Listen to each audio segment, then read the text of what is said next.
What's going on, everybody? Thanks for joining us on the Be My Guest podcast.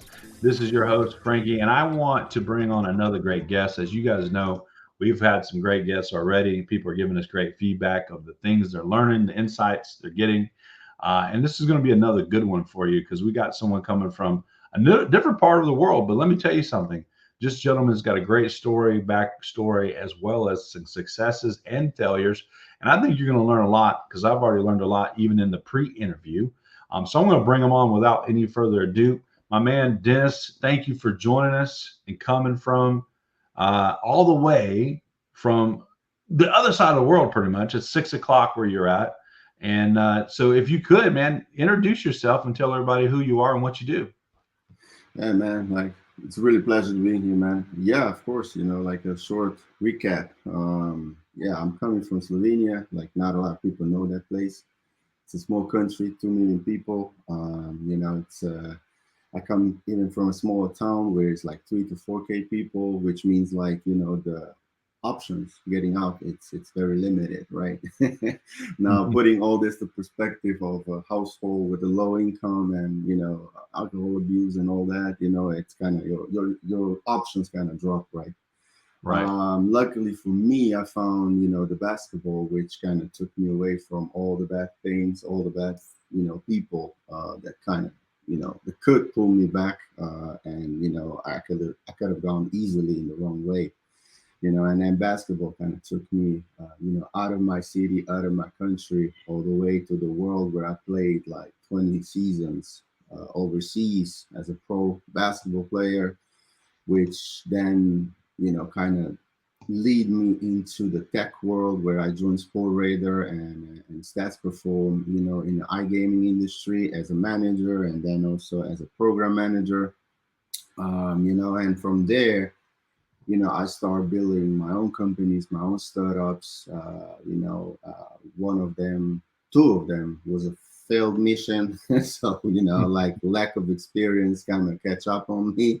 But in 2018, we made it, which means like I've built the Sky Scout Group, which was the company that was AI driven for the sports events. So we basically automated the streaming, which means like there was no more reporters, there was no more cameras, there was nothing. There was just one camera, following the game, and it was also the algorithm was basically built in a way that the statistics were made automatically, and you had player view, which meant like in any given time you were able to stop the game, click on the player, and see what he saw in that very moment. Right. And yeah, that was a successful story. As I said, we had an exit at 8 figures. And from there, I started building other businesses and started investing. So today I run 7 companies and I consult with 2, which one is in Europe, one is in Qatar. And I invested in about 13 of them. So that's kind of in short, let's say. I could make it a lot longer though. Yeah, that's for sure. Let's go back a little bit here. Let's go back to your pro days, basketball pro days. Was basketball always a love of yours, even as a kid, or did you get involved in it later, or what? How did that start? Actually, no. Actually, no. Like we were so poor. Like I didn't have a ball at home, right? So I didn't have a basketball. So one day, we went like you have in our country, you have like every once in a while, they took the trash out, different kind of trash, right? And in those trash, I found the basketball, right? And I picked it up. So that was my first basketball that I took in my hand, and I just tried to bounce it a little bit. So I saw like, okay, I can bounce, right? I was about 10, 12 years old. We went to the court right after that, and I seen like, okay, so I have a little bit of a feeling of that, right? And then from there, I pick it up, right? So kind of grew on me, if that makes sense, but it wasn't, it wasn't something that I've desired, all my youth, like prior to that moment, right? But from that point on, it kind of escalated. Once you see that you're kind of okay in something and you try to improve it every single day, it got to the point where I spend, 10, 12 hours a day on the court improving things, right? I didn't want to join any clubs. I didn't want to play for anyone. So the coaches actually had to come to the court outside asked me to play in their club, right? And like Yeah. the first 2 years I said no because I had no interest in like going in any kind of competition, but after How a old were you while, then? What age were you? that's like 12, 13 years old, 12, right? 13. So 12 or Yeah. 13, you really started trying to hone in your skills and work on it every day. Yeah, yeah. No, I mean, very early on, I realized like, if you want to be good at something, you have to improve it. And if, in order to improve it, you have to put the work in, right? It's not, Right. nothing will come easy, nothing will come free. It's just like what you kill is what you eat kind of thing, which essentially meant like, when I kind of crossed the 13, 14 line in school, in seventh grade, like my, let's call it a friend or schoolmates, they're making fun of me for a lot of reasons, right? But then basketball was a tool that took me over the hump, meaning that with basketball, I was able to kind of build up my name, and then they wanted to kind of, like be part of me and be with me. Before that, they didn't want to hang out with me, right? So I took my school a year after that. I took my school to the nationals, and we won there. Nice. And that kind of put my name on the map, and then the club starting to approach me. So then it was a little bit of an easier way out, let's say, from And that point on. how old were you then when the club started approaching you? Well, it happens very quickly. As I said, like with 12 years old, I pick it up. In the next year and a half, I was outside 10, 12 hours. And then by 14, when I played the first club season and also the school season, then yeah, there was probably about five clubs knocking on my door saying they want me there. Wow. Um, Okay. and so it's escalated quite quickly. But then, you know, So when was it that I don't know where you're from as far as we got what we call high school until we're like 18, and then we have college. You may call it university or whatever. But mhm, mhm. so did you play through 18 until you went to university, or did you jump straight to pro? How did that work? Yeah, so for us, it's a little bit differently, right? So you have like the high school, we have like in three sessions, right? Which is like pre-high school, then it's high school, and then there's a university, right? Right. So I went all the way through, I would say like half of the high school. So I was 17 years old when I started professionally, right? So at 14, I kind of finished the pre-high school uh, part, and I moved into the bigger city where it was another club, it was a bigger club. They wanted me, so I went there. And then with 17, I actually went abroad. So I went from home, and I've basically never looked back since then. You know, Right. I kind of came back in my country like 4 or 5 years ago. So I was out there for quite a long time. And I think you mentioned so you started playing pro pretty much after 17 years old. It sounded like you said you played pro for 20 years. Is that right? Yep, Wow. almost 20 years. Yep. Now, how did that work? Were you instantly a starter? Or did you have to work your way in, or how did that work for you? Yeah. So basically like not just instantly, but I started to play, like, let's say, well, you become a professional when you kind of get a salary, right? And I was starting to get salary with about 15 years old, right? So Nice. I was the youngest one in my town, and I was the youngest one basically, quite around my town as well. But I was so young, and I got the gear for free, because like the other kids has to kind of bought their own shoes and everything, right? But not only that, they provided for me, I got some allowance, right? It was not much, but that kind of puts you in a category where you kind of a professional. Right. But then to kind of extend that, I was also part of the national team for a bit, and yeah, as I said, like then I moved up, to uproad, and I played in about 14, 15 different countries since Wow. 17 all the way up to, let's say, about 28, something Yeah. like that. What was it like going from, you said early days on, you guys were poor, and struggling. You found the basketball in the trash can, basically. What was that like Basically. taking the step up and being able to do something you love and make money doing it? What was that like? Well, It's not as fun as people will think, right? Like you think like, okay, I got some money in my pocket or whatever the case may be, but you go abroad, right? You go away from your family with 16, 17 years old, right? And even up until that point, I was basically already traveling a lot, right? So it's not like I was home. Right. So what that meant is like, like I have only one friend from my childhood, like literally. That's the one and only that stick, and we're now for about 25 years. But that's about it. So in a way it's good because you say, okay, I'm making progress, I'm moving forward, and like I don't have to now, just watch through the window, I don't have to window shop, right? But you're all alone with 16, 17 years old. You're in a different country, you're in a foreign country, you don't know anybody apart from the coach and the team, and that's about it.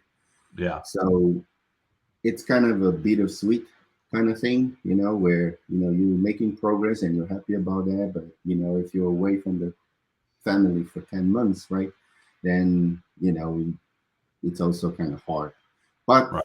you can, you pick up other, let's say, fundamentals, which is like the consistency, the hard work, and then being on your own. You teach yourself like how to be alone with yourself, because some people have that problem. you know and if you're a professional ball player, then that's definitely a part that you can pick up, because you spend a lot of time with training, and in between trainings, you're kind of resting, and you need to kind of know what to do in between, right? Right. So it's a good downtime, let's say. Yeah. So you played nearly 20 years of pro basketball, and it looks like it definitely puts you on a different, you know, track of life, and allowed you to do that, even though it was a job. It's still a job. And then I guess you retired, right? You retired from basketball, and then you got into the tech space. What made you get Mhm. into the tech space? What was it about technology that said, "Hey, this is what I got to do"? Well, it's not more like that I realized that I gotta do. It's more like I landed there by mistake, literally. Like through the basketball, I get to know a lot of people, right? So my network Right. is quite huge, right? A lot of people, like at that point already, like started a company, running a company, or whatever the case may be. And then one day, like one of my teammates came along and said, like, well, you want to try this, right? And it was in iGaming. It was, I was a team lead of 70 people. And I said, like, well, I'm not really sure that I'm cut up for this, but let's give it a try, right? At that point, I was like injured already. So I hurt my back, I hurt my knees, I hurt my ankles, and I said, like, well, like, I'm not going to play forever, right? Right. So we give it a go, right? And yeah, I mean, as it turns out, the tech was basically the space and the industry that I love. It really grew on me, and I got to understand it quite quickly. But like anything else in life, right? Like you got to put the work in. Without that, you're gonna be left behind. So, Right. so I did that, and yeah, let's say about 12 years later, here I am, you know, Good. making more progress. Yeah. Now, based on what you told us in the beginning, it sounds like your first venture didn't really work out. Tell us what happened there. Well, lack of knowledge, lack of effort, right? Um, Not understanding the startup ecosystem, right? Which a lot of people still don't. Um, so understanding that you will have a lot of sleepless nights. You do have to be innovative in a way that like certain thing can be done in 10 different ways, but you have to find them, so nobody will tell you. So in our first venture, which was AI driven, even back in 2009, I think that was already AI driven, which was basically solving one of the biggest issues that iGaming industry has. But obviously, lack of knowledge, not lack of effort in this case, but lack of knowledge of how to approach investors, how to talk to them, how to get investment, etc. then kind of led us into like running out of money and not having enough funds to kind of deploy and go to the market, right? So we had to kind of drop it at that point because, it was required to have a decent VC backing us up at Yeah, that point. yeah, I It was a gotcha. good idea, but not the right time for me at Yeah, least. yeah. What's some of the lessons that you learned that you were able to take into your next venture? Well, one of the main lessons was, finding a mentor. That was the one. Finding a good teammates. That's the second one. And once one door closed, the other one opens. And until you put the work in, you will never actually know that this is true, because it's not like you close one and opens the other one. It's more like you close one and then you knock on the 20 of them, and then the 21st one will open, right? Right. And that's the mindset that you kind of have to switch in between, right? um, and then obviously the early steps, right? How you evolve as a company in early stages, right? So the first hire that you make, how you set up the business model, and you need to do your due diligence of the market, etc., right? Where you go in and how you go in. So yeah, I mean, the second time around, when we had a successful exit, we've done a whole lot of stuff differently, and yeah, we did it in 18 months actually. So it Wow. was good. So you the second venture you built out in 18 months and was able to exit. You told us in 8 figures, correct? Hey, Felix, yeah. Wow, wow, that's great.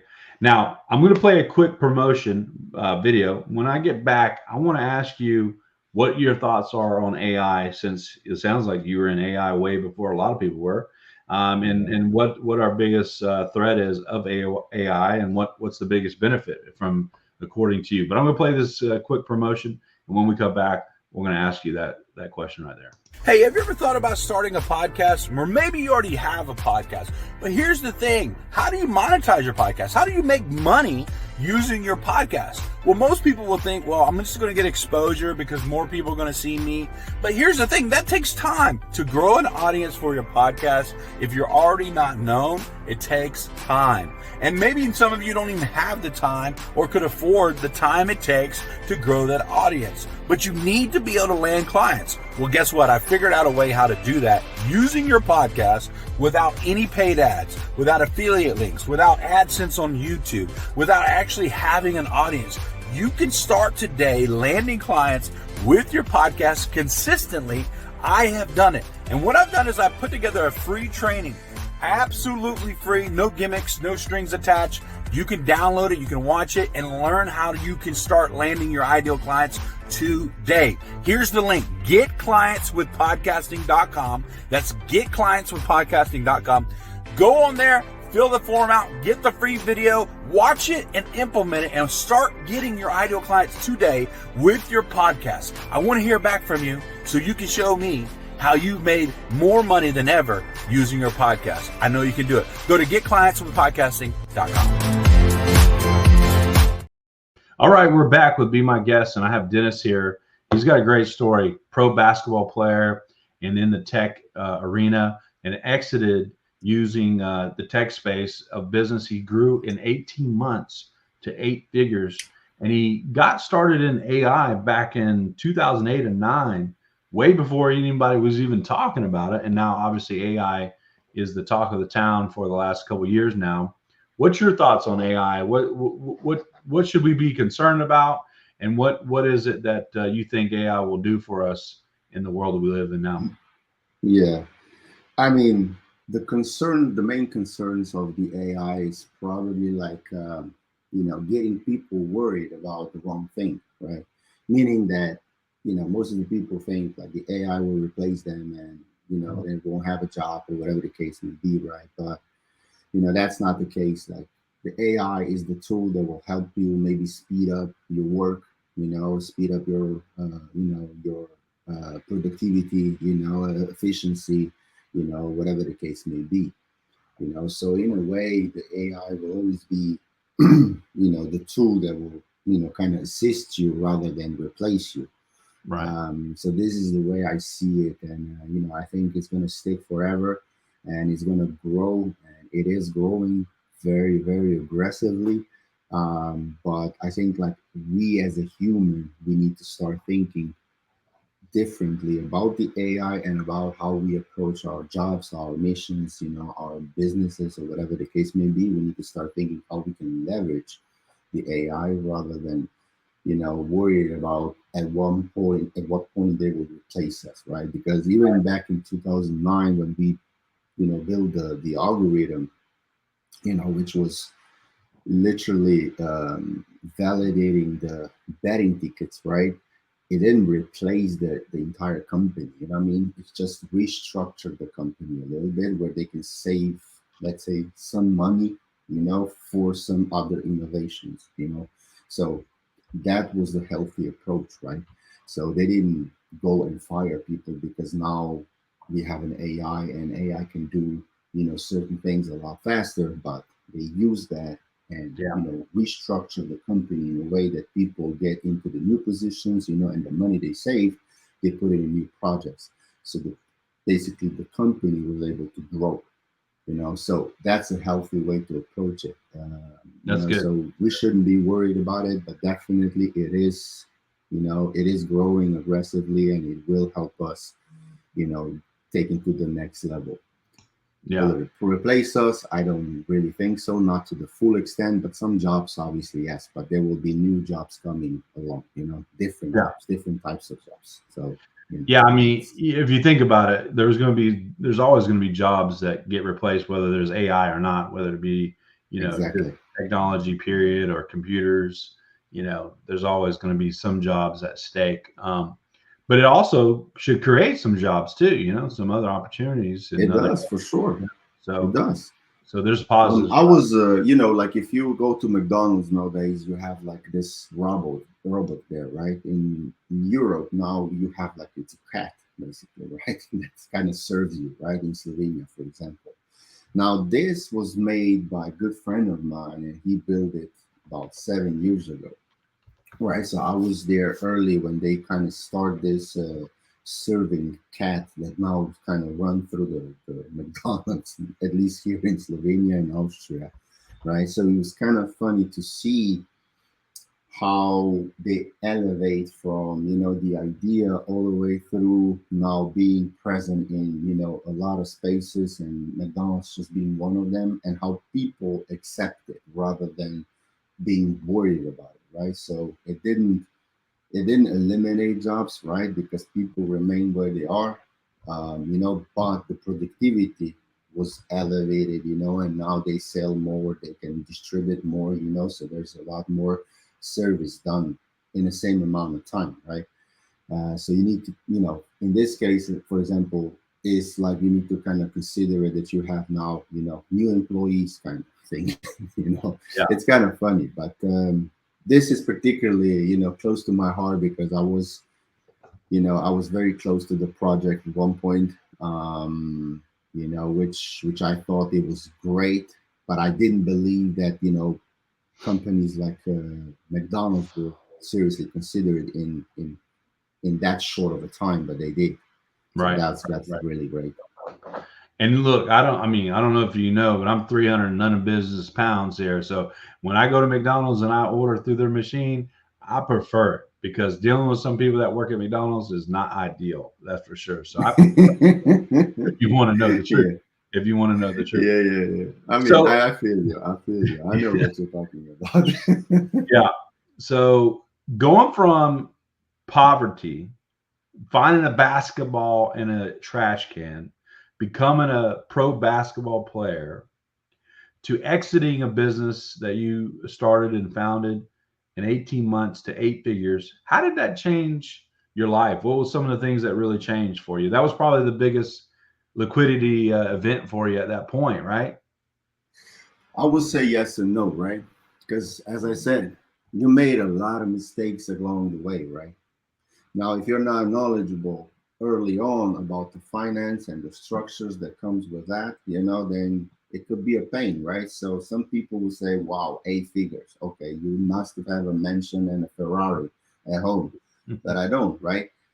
And why? It's exactly why what I mentioned, right? You live and you learn, and you made a lot of mistakes. And with that company, so the good thing we did was, we built a team in 18 months from 3 to 42 people.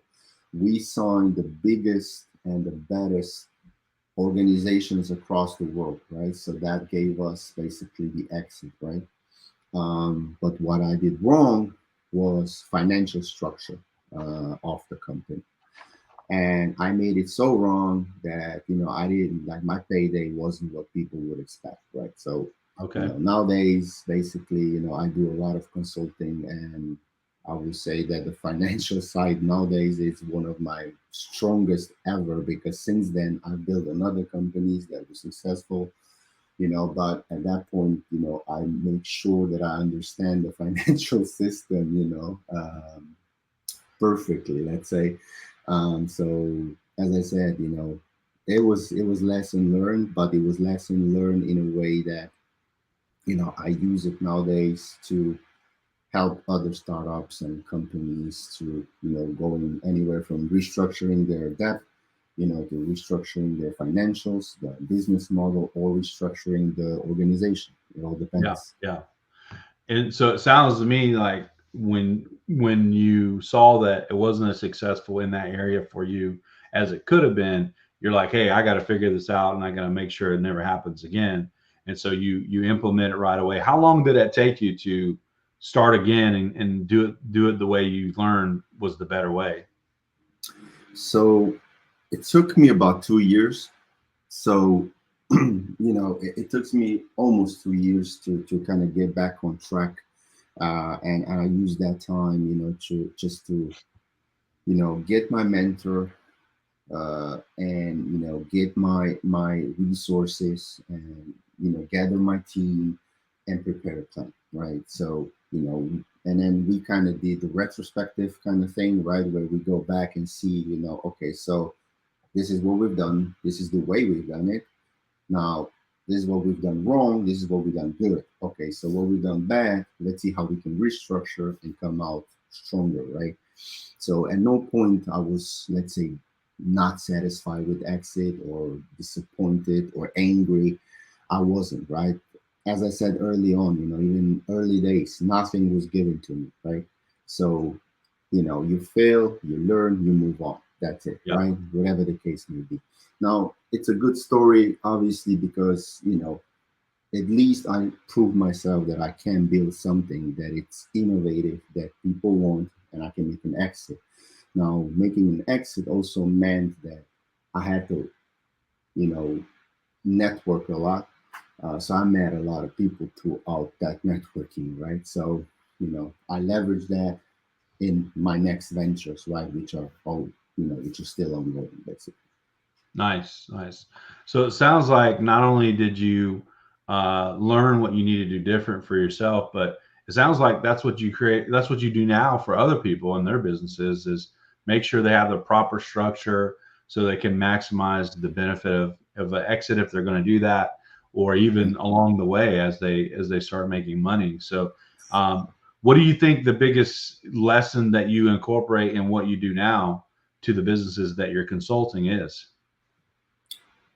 Probably know your numbers. And like it really sounds very easy and straightforward, but I'll give you a good example, which is recent, by the way. I start working with one of the companies, and I sit down with the CEO, and he said, like, well, we struggle financially, and like, I don't know if I have for the salaries, etc., etc. I said, like, okay, stop, right? So let's just have a look, right? And I said, like, my first question was like, okay, so how much did you make last month, right? And he goes like, well, I don't know, I have to check. And I said, like, well, there you go, that's your problem. Like, I don't know any CEO which is a good company and runs well that doesn't know the number. If I wake him up in the middle of the night and say, dude, how much did you make yesterday, they will tell you right off the bat, right? So I Wow. said, like, that's the first problem. The other problem is probably you're dealing with the things that you shouldn't, and with the things you should, you probably don't. Right. So 2 weeks went by, we make a restructure of, the business model basically, and we kind of learn that through the numbers and know your numbers basically. So we make an analyze of the company, and we figured out that there's a business model that brings in the 95% of the revenue of the company, and then there's 5% that it's kind of a debt basically, right? Because the 5% that comes in, the cost related to that, it's multiplied by 4x, right? So we restructure that sales process and make a new vision, and 3 weeks later, they actually 3.5x on a weekly revenue, recurring revenue. So now they're making, I think they're going to make probably about 1.5x of basically what they were planning, because we were kind of late. But the next year, the plan is 3x. So we're well on the way now. But as I said, knowing your number is basically the fundamentals, right? So if you don't know them and you don't know how to look at them, it's a problem. It's a big problem. Right. So no, because that fits, because the saying is, if you don't know your numbers, you don't really know your business, right? So exactly, it should be your business, especially as CEO, to know your numbers so that you can make great sound financial decisions based on what's going on, right? So you're there to help them with those blind spots and help them put a process in place. Who do you think your ideal customer is? Who, if you were to say, hey, if you introduce me to this type of company or CEO, I can help them, I know without a doubt. Who do you think your ideal customer is? For me, I would say the startups, right? Now, one, because I don't actively look for paying clients right now at the moment, because I have enough of that at the moment. But I do consult about 4 startups that are, early stage, and they just need the first kickoff, right? So I would say small to medium businesses, which means like probably between 10 and 50 million annually, or startup that it's that they're just kicking off and they're in the pre-seed investment, right? So yeah, so pre-revenue kind of startup. Yeah. Okay. Now, is there certain industries that you like to stick with or stay away Yeah, from? for sure. I mean, I want to stick to the tech industry for sure. Gotcha. I'm not too picky in terms of like specific niches, right?